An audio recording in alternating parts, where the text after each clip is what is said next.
Hi, Danny Doyle here, and we're back with more FE1 0% growths. Sorry about the mouse cursor, I was playing at work using my laptop and my OBS settings are not fully set up on my laptop, so I accidentally still had it capture my mouse. Anyway, we have battle preps now, so I get to choose what units to deploy.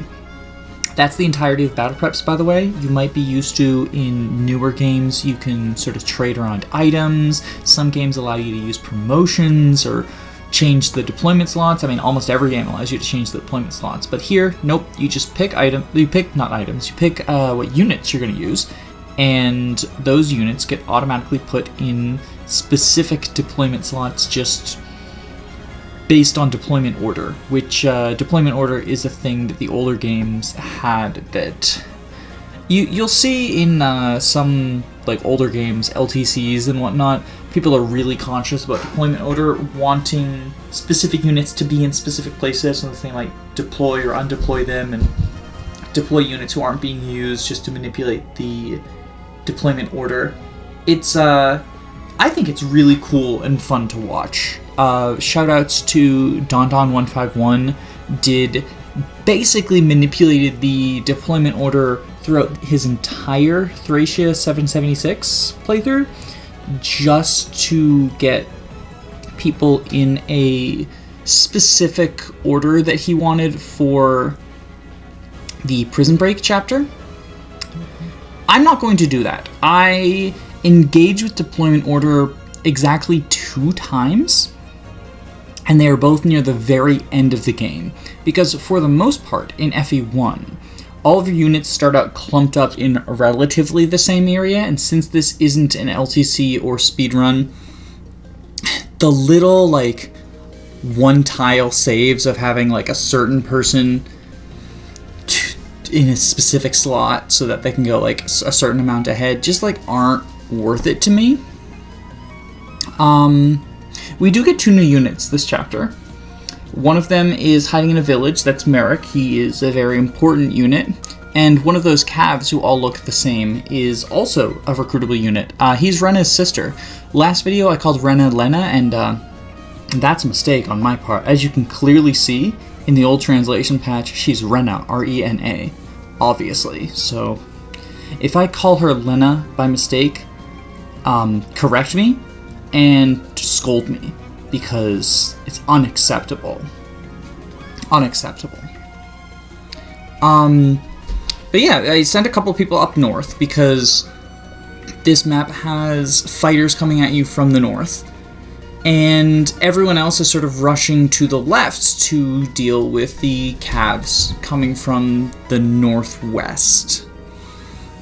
The idea, I think, was that you would sort of get sandwiched, especially because you do need to chase down that thief who immediately starts running to the left, or else he will destroy the village.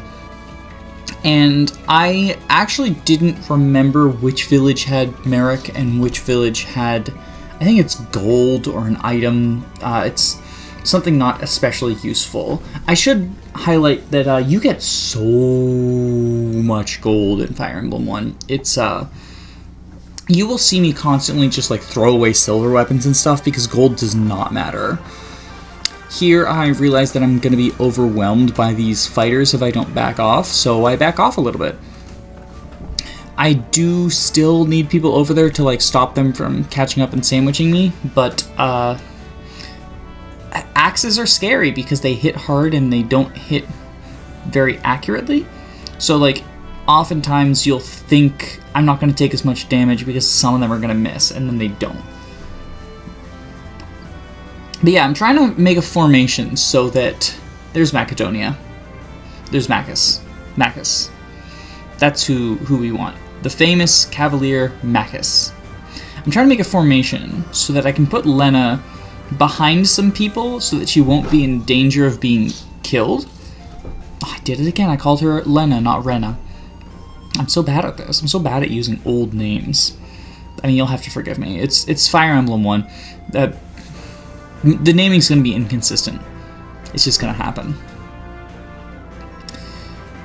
But yeah, I'm trying to create a formation so that they will attack my tankier units, and my fragile cleric can then go and talk to her brother and recruit him. because he's a very good unit. I definitely want him on my team.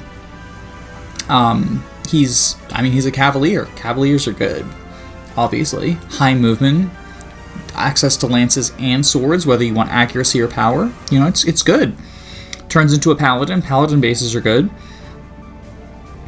Jagan is on a secret mission up north as well. That secret mission is kill the thief. Because thieves can walk on rivers, so that thief is going to destroy the other village. And we don't want that to happen because, like I said, I don't remember which one has Merric in it. And I want Merric. Merric is a very good unit. He's a very important unit to the run. So, yeah, that's just sort of what's going on. There's not a lot. The thing about FE1 is there's a lot of like dead zones in the map where you're just waiting for enemies to come to you and do the things you want them to do, or else you're like moving your units into position to do the things you want. Right now, the only real action going on is like dealing with these axe fighters, and there's a hunter as well, I think. So, you know, that's that. Yay, we killed the axe fighter. I'm super enthusiastic about this.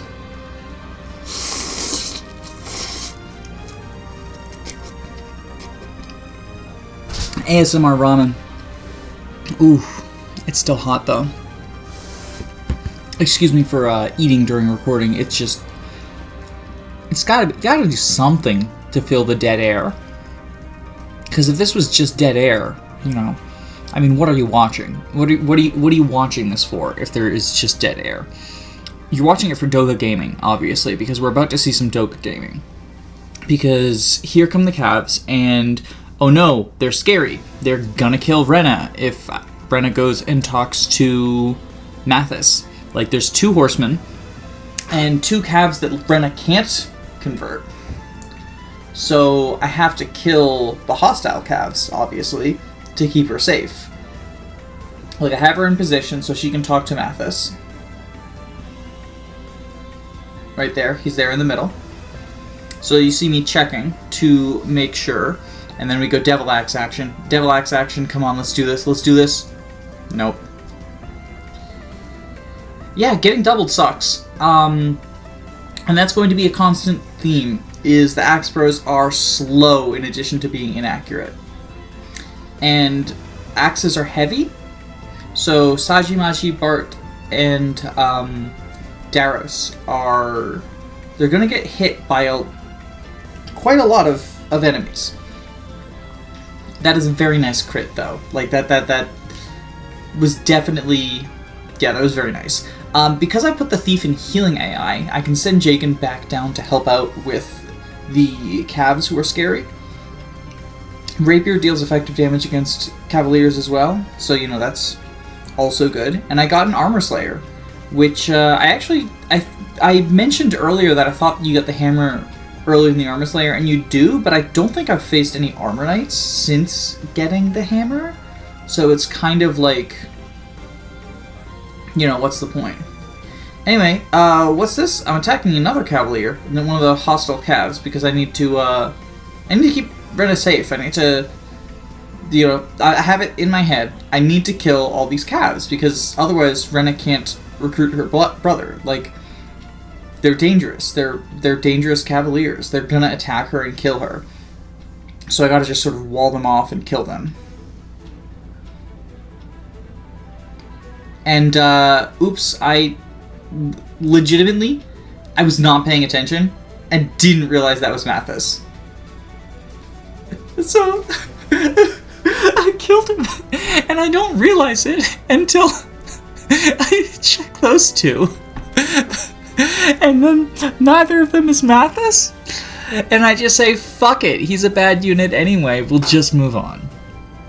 It doesn't matter. Who cares? It's Mathis.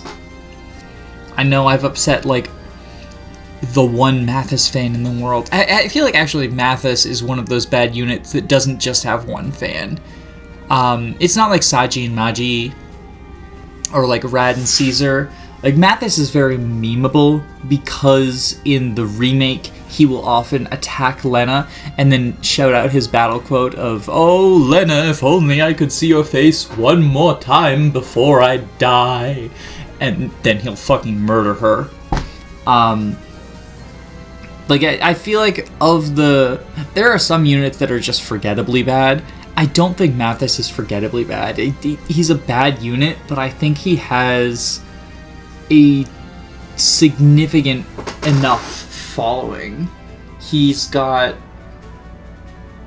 some charm to him. He's just enough of a personality. You know, it's not like Wolf, Sedgar, Roche. Well, Wolf and Sedgar are good units, but like it's not like Roche and Violent, where there's just like nothing to these characters. They don't exist. They're a stat bar on a horse. It's not like that. Mathis has like barely any character, but he's got enough of one to justify the decision that Mathis is your favorite bad unit from Shadow Dragon. You know, it's like, yeah, it's like I'm sorry to all of the Mathis fanboys and fangirls and fan-nays. I did not mean to kill your sweet precious baby. I swear I just wasn't paying attention.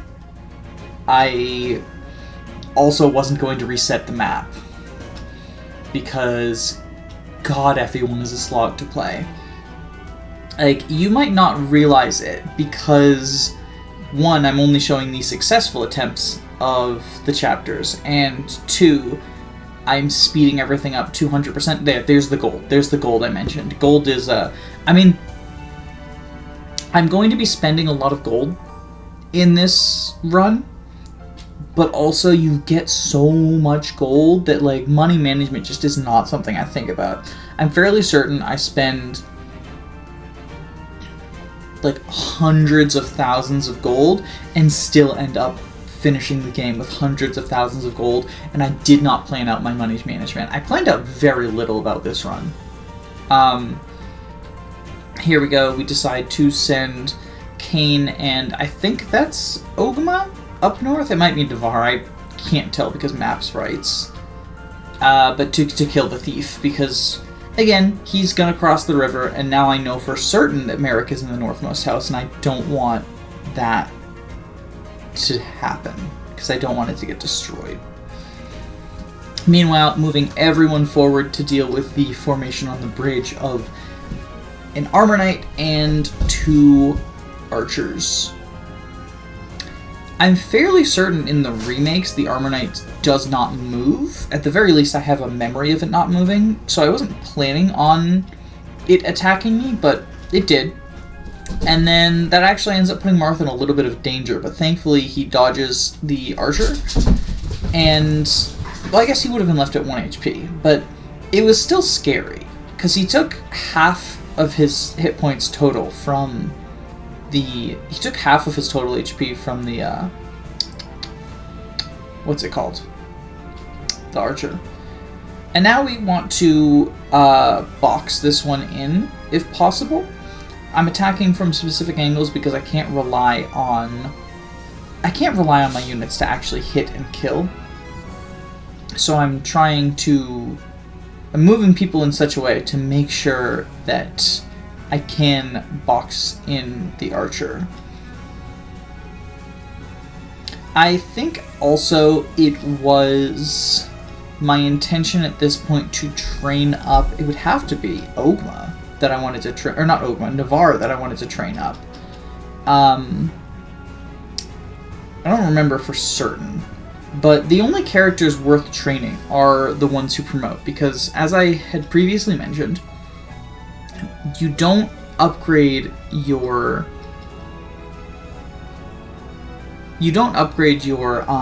weapon ranks. So there must have been a reason I wasn't attacking. I'm giving commentary about a month and a half after I finished the run, and significantly later than I started it. The run took a while. Yeah, here it is. I wanted to train up Navarre. because yes, I recall now. At this point, I decided I want Navarre to be my hero. And I suppose because I'm training Navarre, it is time for me to talk about Fire Emblem 1 promotions. They function much the same as what people associate with Gaiden or Echo's promotions. I think people associate them as Gaiden promotions because the remake of Gaiden Echoes maintained it, where when you promote, instead of gaining stats for promoting, you just get brought up to your promoted class's bases. So, Navarre and Ogma, no matter which one of them promotes into hero, they will be given hero bases. And then Marth died. Oh no. Anyway, I rewound. Because it's FE1. Let me have this. Let me have this, okay? I advanced Marth too far forward and he got killed by the calves because, you know, I was reckless. But Jagan can take care of it.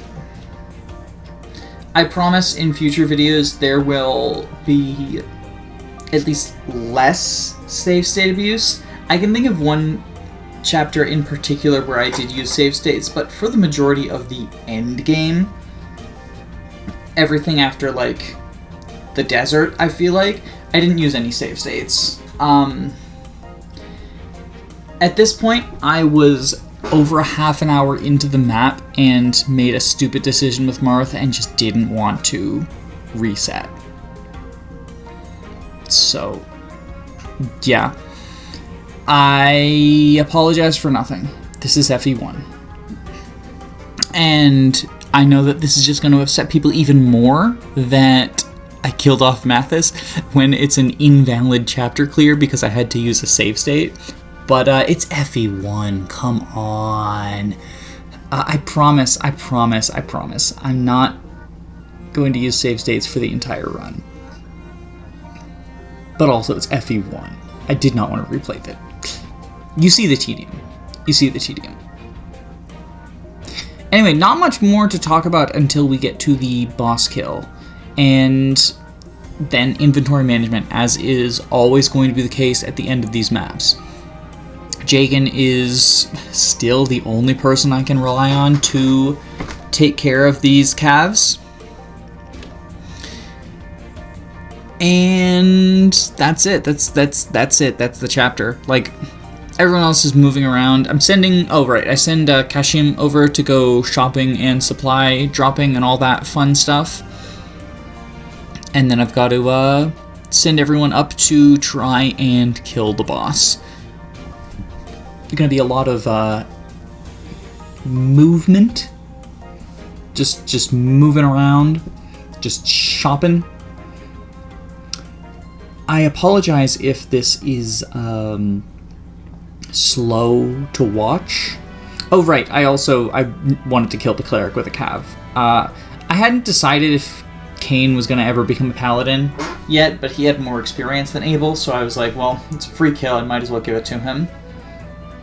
And, oh, yeah, there's one other feature on this map I should draw attention to. There is an arena where I could, if I wanted to, try to grind some units or grind for money. As I've mentioned, money doesn't especially matter, and there are units who I would like to reach level 10 for promotion reasons, but you do not get your first promotion item until the chapter where Milady joins. So that's a fair ways away, and there is another more convenient arena chapter. So, you know, I'd rather use that one. Anyway, here's Merric. I do actually want to touch on Merric for a little bit with the last couple of minutes, the last minute and a half of the video. Merric gets Excalibur, which in this is a personal weapon to him. In the remakes, you can use it if you're at, like, B rank. So, like, Wendell and Merric can both use it. But in this, only he can use it. It is also the only spell with 100% accuracy in the game. And Magicians in Fire Emblem 1, they hit on resistance, which is 0 for all units, which is awesome. The spells deal fixed damage, your strength doesn't affect the spell damage, and they have fixed accuracy, so your your skill doesn't affect the spell accuracy. So Merric is going to be very valuable. Not only that, but it has a significant crit chance. So it's got 11 might, and with a crit that's 33 damage, which is absurd.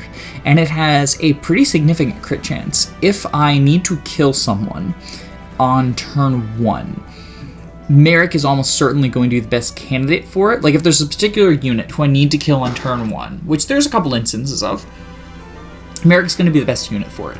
Freeze, on the other hand, is not as good as Excalibur. It deals 7 damage, and it has a much shakier hit rate. But it did get me the Night Killer. And I, at this point, was conserving Excalibur because I thought I would need it later. As it turns out, Hoarding's a pitfall, and I didn't need to. But, I mean, Merric is just Excalibur. Like, that's...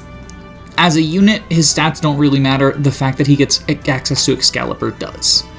His weapon rank matters, I suppose.